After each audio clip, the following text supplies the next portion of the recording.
All right, this is page 65, and this problem consists of this two-body sort of system here, right? So we have these two masses, and it's attached to a pulley.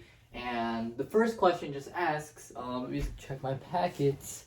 When released, right? When we release this, is the pulley going to be angularly accelerating? And explain how we know this. So in this case, right? 4 kilogram box, 2 kilogram box, the actual pulley has an rotational inertia of 0.48 and a radius of 0.16. And when we release, the idea, right, is that if we treat everything as one system, this is all one system, you can imagine there's going to be an external net force on the system, right? There's going to be the Fg by the this block or on this block, and there's going to be an Fg on this block. And since this Fg is bigger than that Fg, on the whole system there's a net force, right? We don't have to worry about the torque by force tension. We don't have to worry about the rope because we're including that in our system. So there is a net force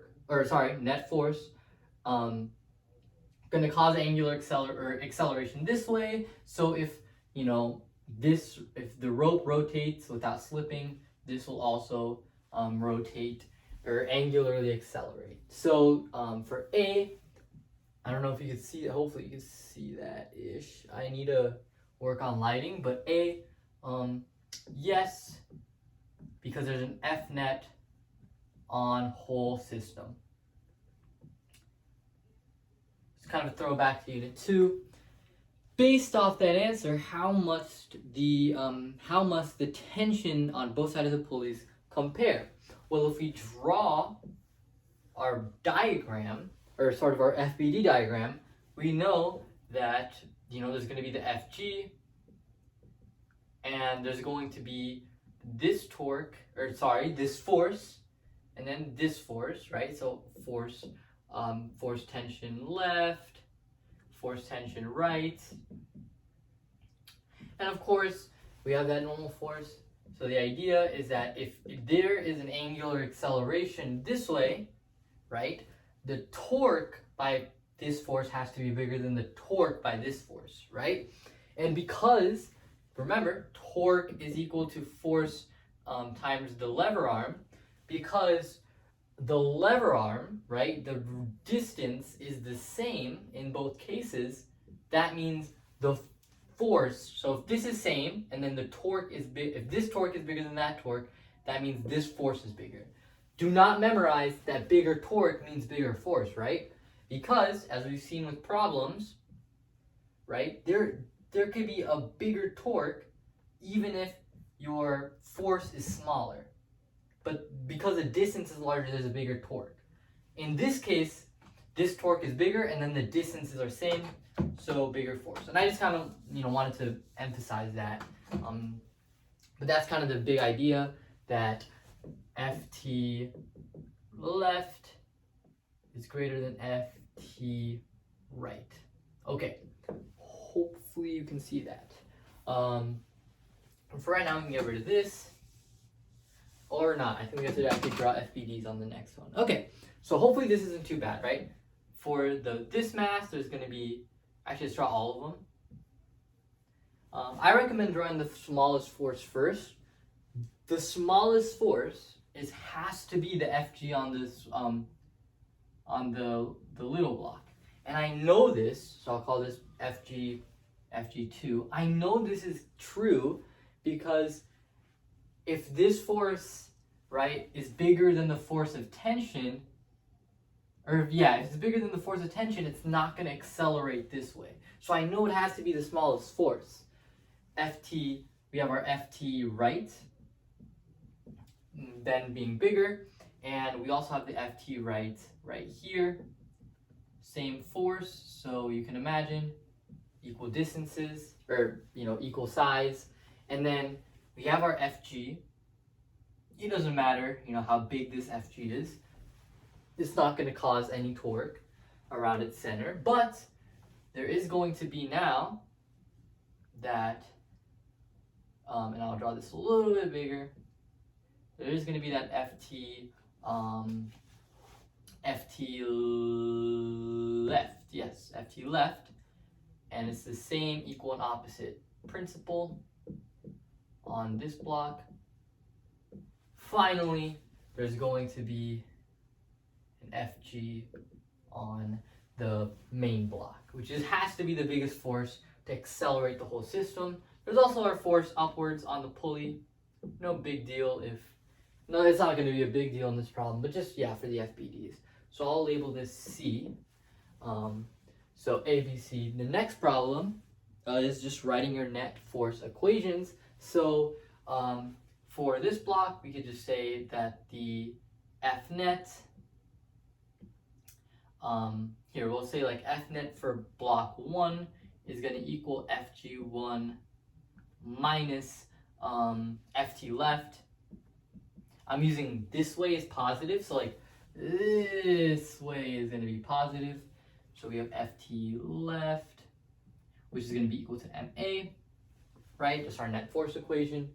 We have our net torque equation for this thing. Remember, FG and Fn do not produce torques, so we're going to say that the torque by FT left minus the torque by FT right, which is going to be equal to the inertia times alpha. Awesome. And then we're going to say for block 2, F net 2, same ideas. We're going to have the FT right minus FG2, which is going to equal, and I'm going to kind of call this M1A. This is going to be M2A. Awesome. All right. Hopefully everything's making sense so far. If you're kind of lost on anything, feel free to ask a question and just try to make it make sense, right? What's going on in the problem? Why is this force is smallest? All that stuff. Hopefully it's all making sense. We're gonna finish things off now with the calculations, right? So we want to figure out what is the linear acceleration for the whole system, what's the acceleration for the whole system? So I know I'm gonna need my I know that, so let's do it here. Let's do it here, right? So I know that the torque net is I alpha, and alpha is the same thing as, I'm going to do this right now, A over R. So understand the bridge equation, alpha, is the same thing as A over R. So I just substituted that back in because I want to find linear acceleration. Now it's going to be equal to the torque by force tension on the left. So I'm going to say force, I'll say like force left times R minus the force right times R. Okay, so the nice thing is I can actually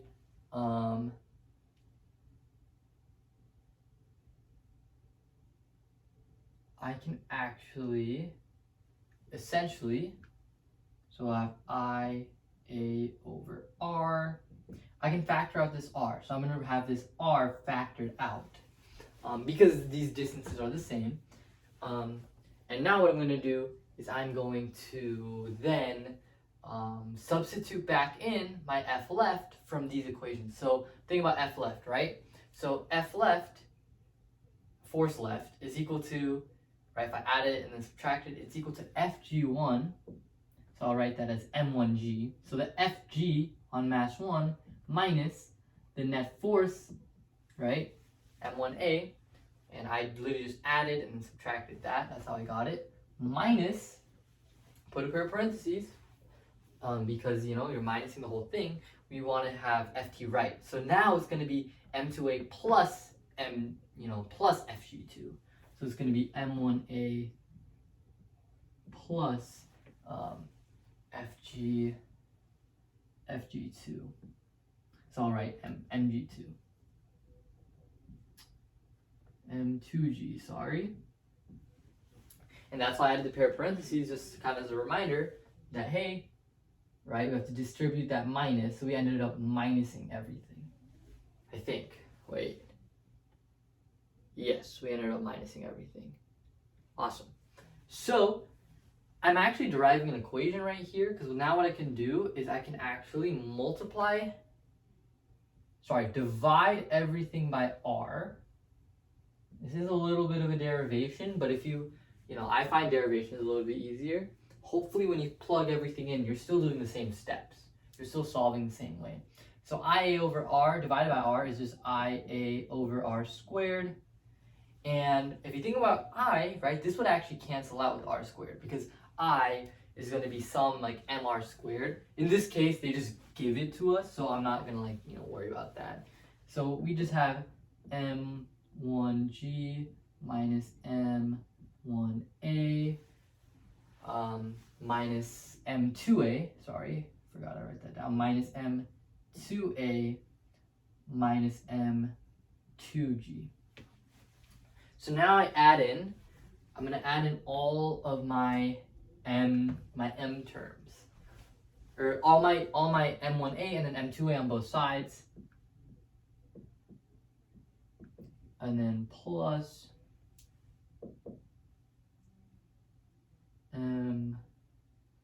m1a plus m2a. Now the reason I do this is because I want all my a's on one side. What I can actually do is I can factor out.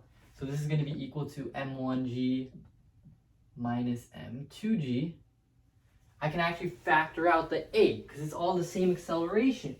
So I can just factor out the a, and I can say a times I over r squared plus m1 plus m2, right?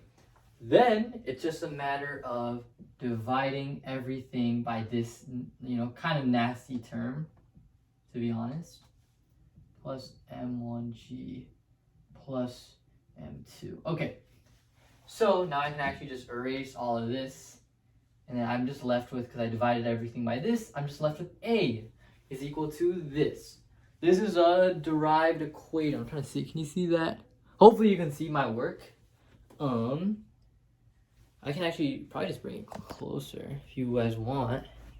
That is just my work on the thing of my Bob. Hopefully you can take a good look at it, because yeah, that is just, you can just, I recommend like doing some derivation practice, helps you, saves you with plugging in a lot of numbers, because now I can just plug in m1, m2, g, I over r, and plug that into my calculator. So I'm going to do that right now. Video's at 12 minutes, which is kind of annoying. I don't like spending too much time on, I don't want to waste your guys' time, but hopefully you're learning something from this. If I go to calculator,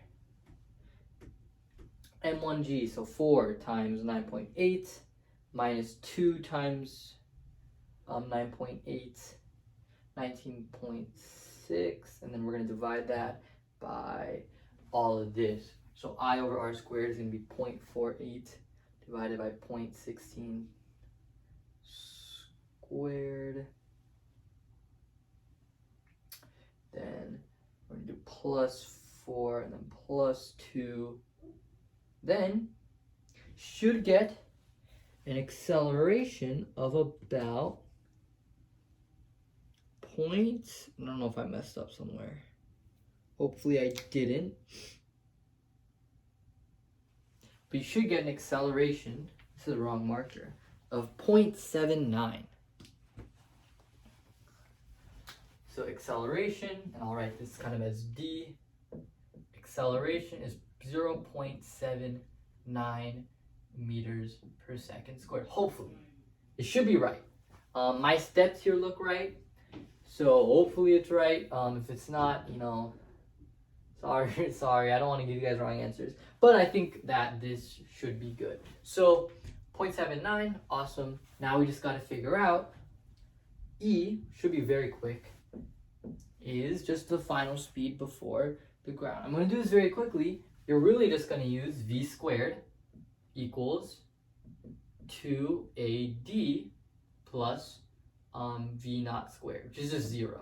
The reason I'm using this equation is because I want to find speed, I know the acceleration, and I know the distance. It's 5 meters. So, if you do v is equal to the square root of 2 times 0.79 times 5 meters, you should get a speed right around 2.8 meters per second. So hopefully that's pretty straightforward.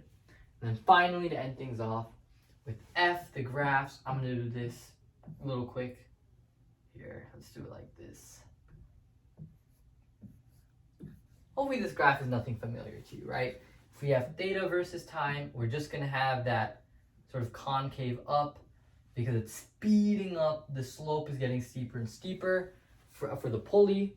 For omega versus time, right, it starts at 0 and then speeds up to a constant rate, right? And then for alpha over time, it's just going to be that flat, constant acceleration. So yeah, that was a worksheet.